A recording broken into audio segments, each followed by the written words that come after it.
Hello, and thank you for joining me for this short interoceptive resilience building practice. My name is Emma, and I'm so happy that you're here. So one of the things, or the main thing that I'll be guiding us through today is the idea of safe containers to build resilience within, right? So it's hard to build resilience towards stress and shift out of that shift out of the sympathetic state into a parasympathetic state if you're always under extreme stress or situations that your body is perceiving as extreme stress. So one of the things that we can do using a yoga practice as a tool is to create safe places to put ourselves under micro stress so that we develop those skills in a safe place to recover from that stress. And then our window of tolerance, our ability to get out of a stressful mindset, a stressful nervous system state is greater when things are more stressful outside of the yoga practice. So the first thing that I actually like to do, and I'll be guiding us through today, is setting the space, creating a safe container of your environment. That's why I've left the space behind me a little messy. Excuse me, this is real life. My dog is playing with the squeaky toy. Henry? No. All right, window into my life. Is setting the safe space. So the first thing that I might do is ask the dog to leave, put him away, put him in the other room, or maybe just give him a quieter toy because I do enjoy having his presence with me when I practice. But the other thing I'm gonna do is clear out some of this space behind me, create a really nice, safe space for practice that feels familiar to me, comfortable for me, not distracting, and also moving some things around, like I'm going to move the chair and stuff, is going to set the tone for starting a practice and not just using this space for being on the computer or the regular things that I normally use it for. So I'd love for you to join me in setting your space for the next about 60 seconds, whatever that means for you. Maybe you have to do a little cleaning like I do, or maybe light a candle, or just unrolling your mat, whatever it may be. That's going to be our first practice, is setting our space, all right? I'm just moving my chair out of the way. We've got a few things on the floor that I'm moving out of the way.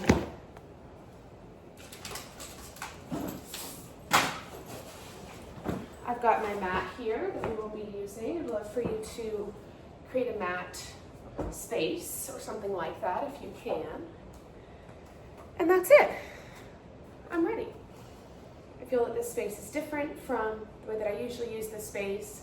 It feels safe, and it's a nice, safe container where I know that I'm about to do something just ever so slightly out of my comfort zone, but I'm doing it within this safe space.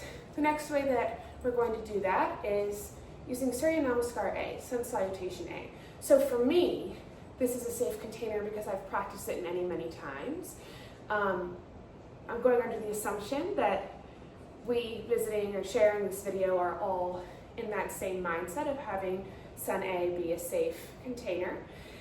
And within that, I'm going to challenge my breath. I've been sitting hunched over a lot today.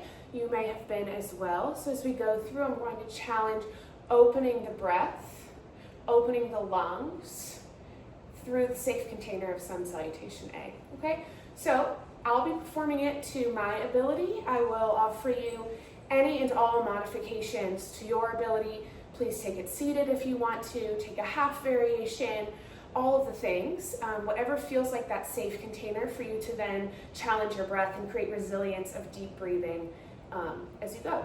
All right, so we'll start standing at the top of the mat, and I'm sorry if I go out of frame at all during this. I don't really have another place to put the camera where you can see me a little bit better. But this is just the way that I do Sun A, right? That's a huge caveat. This is the way that I do it. It feels safe for me. And gives me that space to create resilience in my breath, which is the focus that I'm using today. All right, inhale, mountain pose. We'll lift our arms up, taking that long breath in. And as we exhale, fold down, forward fold, Uttanasana. Using the long exhale. I might even stay in each posture for an extra full round of breath in. And re-enter the posture with more depth in my breath as I exhale. In my next inhale, halfway lift. I'm bringing my hands to shins. You may find a flat back shape in another modification that works for you. We're squeezing our shoulder blades together behind our backs and feel some openness through our lungs. And an exhale, fold back down, Uttanasana. So we're letting the air out and in with a lot of intention and focus. Step back. I'll be passing through high to low plank today to create my Chaturanga variation. Of course, yours may be different. Shift forward, lower down. I'm dropping to my knees. You may join me there. On an inhale, come through upward facing dog, Ardha Mukha Svanasana. Long breath in, open your chest. And on your exhale, Adho Mukha Svanasana, downward facing dog. Again, your shape may look like mine or may look completely different. Take a deep breath in and a deep breath out.